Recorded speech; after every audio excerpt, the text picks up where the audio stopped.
आदेश दिया गया है कि जो बिमल नेगी मौत मामला है उसकी जो है वो सीबीआई जांच की जाए। विपक्ष की तरफ से लगातार ये मांग उठाई जा रही थी सीबीआई जांच की लेकर। आज अंततः जो है वो हाईकोर्ट का भी निर्णय आया है, क्या कहेंगे आप? सबसे पहले तो मैं माननीय उच्च न्यायालय के प्रति अपना सम्मान व्यक्त करते हुए इस फैसले का अभिनंदन करता हूं, स्वागत करता हूं। हम पहले दिन से बड़े साफ शब्दों में कह रहे थे कि ये मामला सामान्य स्थिति का मामला नहीं है। बिमल नेगी जब गुम हुए थे उस वक्त भी हमने विधानसभा के अंदर कहा था कि उनको तलाश करने में सरकार सक्रिय भूमिका निभाए, लेकिन सरकार बहुत गंभीर नहीं दिखी हमें। और अंततः 10 दिनों के बाद बिमल नेगी की जो है डेड बॉडी बिलासपुर में रिकवर होती है।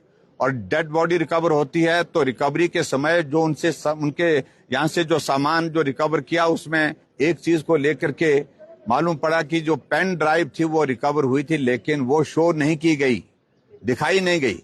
बाद में किसी ने वो जब रिकवरी के समय कहीं वीडियो किसी और प्राइवेट आदमी ने खींचा था, लिया था, उस वीडियो में वो पेन ड्राइव भी उसमें दिखी, तो इस कारण से पुलिस वालों को लगा कि अब दिखानी पड़ेगी।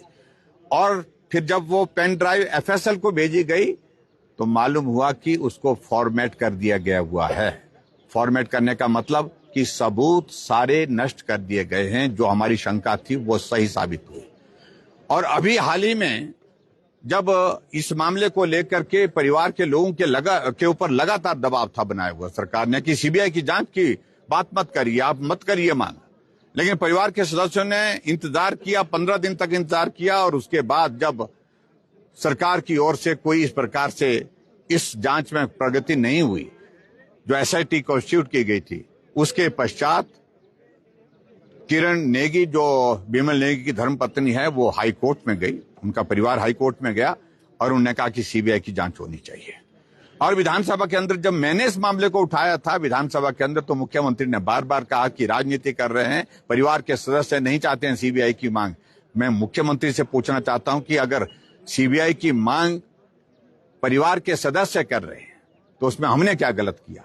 हमने सही मांग की थी, पूरा प्रदेश चाहता था, पूरा एचपीपीसीएल की ऑर्गेनाइजेशन चाहती थी, परिवार के लोग चाहते थे कि सीबीआई की जांच हो। और आखिरकार सीबीआई की जांच के लिए कोर्ट में मामला चला और कोर्ट में जब खुलासा हुआ कि डीजीपी की रिपोर्ट जब आई, उन्होंने कहा कि एसपी शिमला अनावश्यक रूप से इस सारे मामले में दखल दे रहे। मैंने उनको 2 बार या 3 बार उनको बुलाया, लेकिन उसके बावजूद भी वो आए नहीं। रिपोर्ट मांगी, रिपोर्ट दी नहीं गई। और उल्टे आप कल्पना करिए कि शायद ऐसा बहुत कम उदाहरण देखने को मिलेगा। एसपी के एक डिस्ट्रिक्ट का डीजीपी के खिलाफ भरी कोर्ट में उनके विरुद्ध बोलने के लिए खड़ा हो जाता है। पुलिस एक डिसिप्लिन फोर्स है और कभी इस तरह के उदाहरण देखने को नहीं मिले।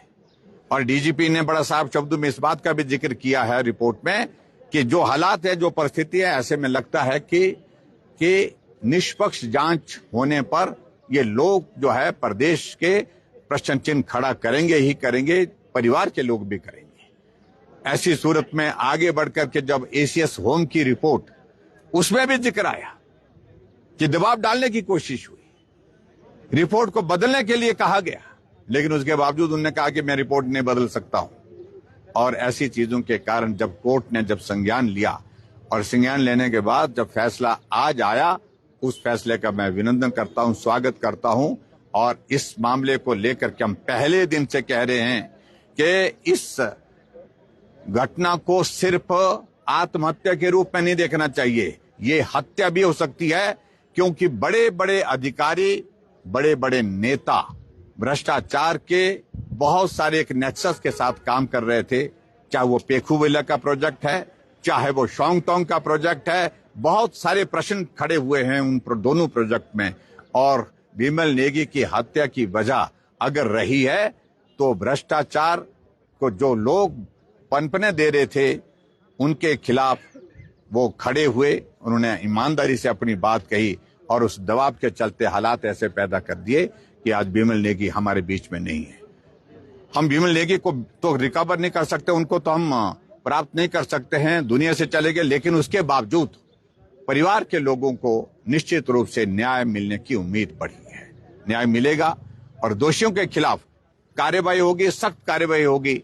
इस सारी चीज को लेकर के आज के इस कोर्ट के फैसले का मैं अभिनंदन करता हूं और स्वागत करता हूं और इस उम्मीद के साथ कि निश्चित रूप से दोषियों के खिलाफ कार्रवाई होगी और जो हमने मांग की थी विपक्ष की ओर से हिमाचल प्रदेश की विधानसभा के अंदर, विधानसभा के बाहर, राज्यपाल महोदय जी के पास जाकर के भी आज हाई कोर्ट ने उस मांग पर हमारी मांग को पूरा किया है, उस पर मोहर लगाई है।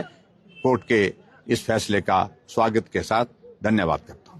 सर, हाईकोर्ट ने एक आदेश में ये भी कहा है कि जो जांच सीबीआई करेगी उसमें हिमाचल कैडर का कोई भी अधिकारी जो है वो शामिल ना किया जाए। देखिए, ये सारी चीजों टेक्निकल चीजें हैं। मुझे लगता है कि हाईकोर्ट ने इन सारी चीज को बहुत बारीकी से जब समझा है कि जब पुलिस में कोऑर्डिनेशन नहीं है, पुलिस में डिसिप्लिन नाम की कोई चीज नहीं रही है और हालात हिमाचल प्रदेश में सरकार के और प्रशासन के एक जैसे बने हुए हैं। सरकार में मंत्री मुख्यमंत्री की नहीं मानता है, मुख्यमंत्री उप मुख्यमंत्री की नहीं मानता है, उप मुख्यमंत्री मुख्यमंत्री की नहीं मानता है। और यही स्थिति हम पहली बार देख रहे हैं कि एसपी डीजीपी की नहीं मानते हैं, डीजीपी जो है वो एसपी की नहीं मानते हैं। और यहां तक कि जो हमारे आईएएस अधिकारी हैं एक दूसरे के खिलाफ किस प्रकार से चले हैं। ऐसी स्थिति में जब कोऑर्डिनेशन नहीं है, भरोसा नहीं है, हाईकोर्ट का ये फैसला चाहिए कि हिमाचल का कोई भी पुलिस अधिकारी इस जांच में दखल नहीं देगा, जांच में शामिल नहीं होगा।